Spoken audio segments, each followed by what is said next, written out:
بظاہر زمین بے جان ہے، حقیقت میں زمین اللہ کی بولی کو، اللہ کی بات کو سمجھتی ہے، اللہ کی بات کو ایسی سمجھتی ہے کہ جب سے پیدا کیا ہے گھوم رہی ہے، پھر رہی ہے، حرکت میں ہے۔ اسی کی حرکت سے سورج ہمیں طلوع ہوتا ہوا نظر آتا ہے، سورج اپنی گردش میں ہے، چاند اپنے مدار میں گردش میں ہے، زمین اپنے مدار میں گردش میں ہے۔ کبھی ہمیں طلوع ہوتا ہوا دکھائی دیتا ہے، کبھی نصف النہار پہ ہمارے سر کے اوپر کھڑا ہوا دکھائی دیتا ہے، اور کبھی منہ چھپاتا ہوا نظر آتا ہے، غروب ہوتے ہوئے ادھر سے غروب ہوتا ہوا نظر آتا ہے، تو دوسری زمین کے اوپر طلوع ہوتا ہوا نظر آتا ہے۔ ہمارے لیے رات بن جاتی ہے، اور مغرب والوں کے بعد علاقوں کے اندر دن کا آغاز ہو رہا ہوتا ہے، ادھر شام ہو رہی ہے، ادھر صبح ہو رہی ہے۔ کیسی حرکت ہے، کس انداز کی حرکت ہے کہ حرکت بھی ہو رہی ہے اور ہم ہل بھی نہیں رہے، حرکت بھی ہو رہی ہے، ہمیں پتہ بھی نہیں چل رہا۔ اگر اس حرکت کا پتہ ہمیں چل جائے، یا اس حرکت کو اس انداز سے اللہ تعالیٰ کر دیتے کہ ہمیں محسوس ہوتا، تو یقین جانے کہ ہم کانپتے ہی رہتے، ہم ہلتے ہی رہتے۔ دنیا کا کوئی کام کوئی انسان نہ کر سکتا، نہ مکان بنا سکتا، نہ دکان بنا سکتا، نہ مارکیٹ، نہ پلازا بنا، کچھ بھی نہیں بنا سکتا جو انسان ہی اس طرح جس طرح سمندر کی موجیں، سمندر کی موجوں کے اوپر بن سکتی ہے، مارکیٹ کیسے بنائیں؟ تو کس انداز سے اس زمین کو پیدا کیا، ایک خاص حرکت تھی، اس خاص حرکت کے ساتھ بعض مرتبہ ایک خاص حرکت اور پیدا کی، دوسری حرکت، اور اس حرکت میں میرے اور آپ کے لیے وارننگ پیدا کی۔ وارننگ، اچھا تمہیں پتہ نہیں ہے یہ پہلے ہی حرکت میں ہے، اور اگر آپ نے الٹے کام کر دیے، کرتوت آپ کے ٹھیک نہ رہے، نافرمانی کی، بغاوت کی، سرکشی کی، اللہ کی نہ مانی اور گناہوں کا انبار اکٹھا کر لیا، تو دیکھ لو اللہ کہتا ہے میں قادر ہوں، میں اس کو پھر یوں بھی کر سکتا ہوں اور ایسے ایسے بھی کر سکتا ہوں۔ ابھی کل بھی ہوا ہے کہ نہیں ہوا؟ کل ہوا ہے، پرسوں تھوڑا سا تو ہوا ہے۔ اللہ بتانا چاہتے ہیں کہ میں اس کو ایسی حرکت بھی دے سکتا ہوں اور یوں حرکت بھی دے سکتا ہوں کہ نیچے کے حصے کو اوپر اٹھا کے اوپر سے نیچے بھی کر سکتا ہوں۔ یہ بھی اللہ تعالیٰ بتانا چاہتے ہیں میں زمین کو ایسے بھی کر سکتا ہوں۔ لہٰذا میں نے تمہارے لیے زمین کو الذی جعل لکم الارض فراشا، پچھلی آیت میں بتایا، یہاں بتایا هو الذی خلق لکم ما فی الارض جمیعا، جو چیزیں ساری کی ساری تمہارے لیے ہیں، اور تمہارے لیے میں نے زمین کو ایسا بنایا ہے جس طرح میں نے معصوم بچے کے لیے ماں کی گود کو بنایا، ماں کی گود کو جس طرح میں نے معصوم بچے کے لیے بنایا کہ معصوم بچہ ہے، اس بیچارے کو خبر کوئی نہیں ہے، لیکن ماں گود میں لے کے جب ایسے اس کو تھوڑی حرکت دیتی ہے، ہلاتی ہے، لوری دیتی ہے، تو وہ آہستہ آہستہ کرتے کرتے سکون محسوس کرتا ہے، اور سکون محسوس کرتے ہی سو جاتا۔ بالکل اسی طرح اس زمین کے اندر انسان کے سکون کا سارا سامان، اور آپ غور کر کے دیکھیں کہ کون سی وہ ایسی چیز ہے جو ہمارے استعمال میں ہو اور اس کا تعلق ہماری زمین سے ہو، اس کا تعلق ہماری زمین سے، ایک تو وجود ہے، وجود کے اعتبار سے تو بتا دیں فوائد۔ جب انسان کو ہم دفن کرتے ہیں قبر کے اندر تو کیا کرتے ہیں؟ منہا خلقناکم، اللہ کہتے ہیں ہم نے اسی زمین سے تمہیں تخلیق کیا ہے، وفیہا نعیدکم، ہم اسی زمین میں تمہیں واپس لوٹا رہے ہیں، ومنہا نخرجکم تارۃ اخری، ہم دوبارہ اسی زمین سے تمہیں اٹھا کے اپنے سامنے پیش کر لیں گے۔ ایک تو یہ کہانی ساری کی ساری آیت کے 3 جملے ہیں، کتنی بڑی کہانی، انسان کی زندگی کی ساری کہانی تو اس کے اندر آ گئی۔ ہم نے تمہیں تخلیق کیا اسی زمین سے، ہم لوٹائیں گے تمہیں اسی زمین میں، ہم اٹھائیں گے تمہیں اسی زمین سے۔ ایک تو یہ، اور دوسرا یہ کہ کوئی چیز بھی ایسی کھانے کی، پینے کی، پہننے کی، رہنے کی، بسنے کی، چکنے کی اور علاج کی،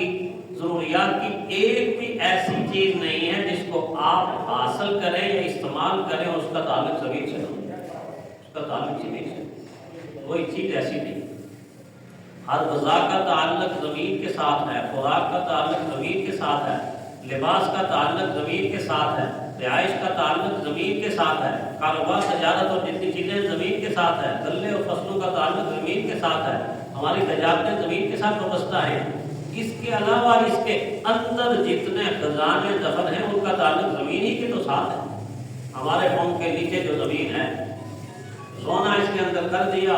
سونا چاندی اس کے اندر کر دیا، نمک اس کے اندر رکھ دیا اور لوہا اس کے اندر رکھ دیا، معدنیات ساری کی ساری اس کے اندر رکھ دی، اتنی رکھ دی، اتنی زمین بھر دی، اتنی زمین بھر دی کہ ہمارے دادا آدم علیہ السلام کے زمانے سے لوگ آج تک نکال رہے ہیں، گندم نکال رہے ہیں، چاول نکال رہے ہیں، گنا نکال رہے ہیں، دالیں نکل کے آ رہی ہیں، ساری کی ساری چیزیں نکل کے آ رہی ہیں۔ خزانے ہیں کہ ختم ہی نہیں ہو رہے، خزانے ہیں کہ ختم ہی نہیں ہو رہے۔ کیا کچھ اللہ جل شانہ نے اس زمین کے اندر دفنا دیا، اس زمین کے اندر دفنا دیا۔ تو دفنانے کے بعد کتنا پیارا سا مختصر سا لفظ، والذی خلق لکم، اپنے خالق کو پہچان کر، وہ اللہ خالق ہے جس نے جو کچھ بھی زمین کے اوپر ہے وہ سارے کا سارا تمہارے لیے پیدا کیا، تمہارے لیے پیدا کیا۔ اس کا مطلب یہ ہے کہ انسان اس زمین کی طرف توجہ کرے، اس زمین کی طرف توجہ کرے، اور ایک توجہ اس وقت بھی کرے جب سب سے خوبصورت ادا انسان عبادت کی بجا لاتا ہے۔ سب سے خوبصورت ادا کون سی آپ جانتے ہیں؟ سب سے خوبصورت ادا انسان کی عبادت کی سجدہ ہے، سجدہ ہے۔ تو جب انسان زمین کے اوپر سجدہ کرتا ہے تو اس وقت انسان سوچے، اے اللہ میں کتنا کمزور ہوں اور تو کتنا طاقتور ہے۔ عاجزی کی طرح ہے نا، عاجزی کی طرح، میں بے بس ہوں اور تو بس والا ہے، میں کمزور ہوں تو قوت والا ہے۔ وہ اپنی عاجزی کی انتہا کرے اور زمین کے اوپر میں جو سرگوشی کر کے تیری حمد کر رہا ہوں، اے اللہ مجھے یقین ہے کہ عرش کے اوپر تو سن بھی رہا، عرش کے اوپر تو سن بھی رہا۔ تو سجدے کی ادا جب کرے تو اس وقت یہ تصور قائم کرے کہ یہ زمین اللہ کی کتنی بڑی نعمت ہے، کتنی بڑی نعمت ہے کہ اس نعمت کے اوپر میں اللہ کی بندگی بجا لاتا ہوں اور سب سے بہترین عبادت سجدے کی ادا کرتا ہوں۔ اور کتنا اللہ کا کرم ہے کہ مجھے بے آرام نہیں کیا، جس طرح میں نے عرض کیا کہ اگر حرکت اس طرح کی ہوتی کہ ہم ہلتے رہتے نہیں۔ دوسری آیت میں اللہ نے کہا ہے الذی جعل لکم الارض مہدا، میں نے مثال دی مہدا، ہم نے آپ کے لیے زمین کو گود بنا دی ہے، گود مہد بنا دی، آرام کی جگہ بنا دی۔ الذی جعل لکم الارض مہدا، یعنی سارے کا سارا سکون آپ کا میں نے زمین سے وابستہ کر دیا، سکون آپ کا میں نے زمین سے وابستہ کر دیا۔ جہاں سے آپ دیکھیں، آپ تجربہ کر کے دیکھیں، جن لوگوں نے جہاز کا سفر کیا ہے، جہاز کا سفر ویسے تو کتنا شوق ہوتا ہے کہ ہم جائیں، لیکن جہاز میں بیٹھے ہوئے انسان کو ساری نعمتیں میسر ہوتی ہیں، چائے بھی وہ دے دیتے ہیں، کھانا بھی دیتے ہیں، کھانے پینے کی ہر چیز دیتے ہیں، ماحول بھی اچھا ہوتا ہے، سب کچھ، لیکن دلی طور پر وہ سکون حاصل جہاز کے اندر، فضا کے اندر، خلا کے اندر اور چاند کے اوپر جانے والوں کو وہ نہیں ملتا کہ جو اس دھرتی کے اوپر آ کے ہوتا ہے، زمین کے اوپر آ کے جو سکون ملتا ہے وہ کہیں پر نہیں ملتا۔ چنانچہ جدے سے اڑنے والا جہاز جب 4-4.5 گھنٹے کے بعد لاہور لینڈ کرتا ہے تو لاہور ایئرپورٹ کے اترنے کے بعد ایسا لگتا ہے جیسے ہمیں نئی زندگی مل گئی۔ یہ یہاں سے اڑنے کے بعد جدے کے ایئرپورٹ پہ جب انسان اترتا ہے جہاز سے، ایسا لگتا ہے اب سکون آیا۔ حالانکہ جہاز کا سفر بھی تو ہے، وہاں بھی تو ساری کی ساری سہولتیں میسر ہیں کھانے پینے کی، لیکن وہ اطمینان، دلی اطمینان جس کو کہتے ہیں، جب انسان زمین کے اوپر قدم رکھتا ہے تو تب پتہ چلتا ہے کہ زمین اللہ کی کتنی بڑی نعمت، کتنی بڑی نعمت۔ یہی وجہ ہے کہ سب سے پہلے جو آدمی خلا میں گیا، چاند پہ گیا، تو خلابات جو سب سے پہلے خلا میں گیا وہاں رکا، تحقیق کیا، ریسرچ کی، ٹھہرا رہا، لیکن وہاں سے واپس جب آیا تو آنے کے بعد جب اس زمین کے اوپر اترا تو اس کی چیخیں نکل گئی، مسلمان نہیں تھا، لیکن ایسی چیخیں نکلی کہ فوراً سجدے میں چلا گیا، اور سجدے میں جا کے اس کی زبان سے یہ الفاظ نکلے، اے زمین تو کتنی پیاری، اے زمین تو کتنی پیاری، کتنی پیاری، کتنی بڑی نعمت اللہ نے ہمیں بنا کے تو پھر ہمیں اس کا مالک بنایا جا رہا ہے۔ اس آیت میں فرمایا کہ یہ زمین تمہاری زمین، اس کے اندر کے خزانے سارے کے سارے تمہارے ہیں، اور تم نے دیکھنا ہے کہ اللہ نے اس کے اندر کیا کیا چھپا رکھا ہے، کیا کیا چھپا رکھا ہے، تمہاری فائدے کی چیزیں۔ ایک پہلو تو یہ، دوسرا پہلو یہ ہے کہ اس آیت میں یہ بھی بتایا جا رہا ہے کہ جو چیز تمہیں نعمت کے طور پہ دی جا رہی ہے، قیامت کے دن اس کا سوال بھی تو ہوگا۔ میں نے تو تمہیں اس پر ایسا نہیں پیدا کیا کہ میں نے جیسے جنگل کے درندوں کو پیدا کیا، ان کو بھی تو اسی زمین پر پیدا کیا، پرندوں کو پیدا کیا، یا حشرات کو پیدا کیا، یا نباتات کو پیدا کیا، یا حیوانات کو پیدا، ایسے تمہیں پیدا نہیں کیا۔ پیدا ان کو بھی زمین کے اوپر ہی کیا ہے، لیکن میں نے ان سے یہ نہیں پوچھنا کہ زمین کے اوپر تمہیں بھیجا تھا، تم زمین کے اوپر کرتے کیا رہے ہو۔ بیل سے نہیں پوچھنا، گائے سے نہیں پوچھنا، بھیڑ بکری سے نہیں پوچھنا، جی اونٹ اور بھینس سے نہیں پوچھنا، اڑتے ہوئے پرندوں سے نہیں پوچھنا، جنگل کے اندر درندوں سے نہیں پوچھنا کہ میں نے آپ کو زمین پہ بھیجا تھا، کیا کرتے رہے ہو، کیا کر کے آئے۔ میں اور آپ ہیں نسل آدم، انسان ایسا کہ جس کو کہا کہ بھیج بھی رہا ہوں، بلاؤں گا بھی، اور بلانے کے بعد پوچھو، حساب کے لوں پوچھوں گا کیا کر کے آئے، کیا کرتے رہے۔ تمہیں تو اس مقصد کے لیے بھیجا تھا کہ زمین میری ہے اور ایک وقت کے لیے ملکیت تیری ہے، اس ملکیت کے اندر جا کر اس میں میرا نظام قائم کر دو، میرا نظام قائم کر دو، اپنا نظام قائم نہیں کر دو۔ اپنا نظام تو جانوروں نے قائم کیا ہوا ہے، پرندوں نے قائم کیا ہوا ہے، درندوں نے قائم کیا ہوا ہے، سارے کا سارا نظام جتنا اس زمین کے اوپر دوسری مخلوقات کا ہے وہ فطری لحاظ سے تو اللہ کا ہے، لیکن مرضی کے لحاظ سے ان جانداروں کا ہے، مرضی کے لحاظ سے ان جانداروں کا ہے۔ انسان کو پابند بنایا کہ تم زمین کے اوپر جاؤ گے،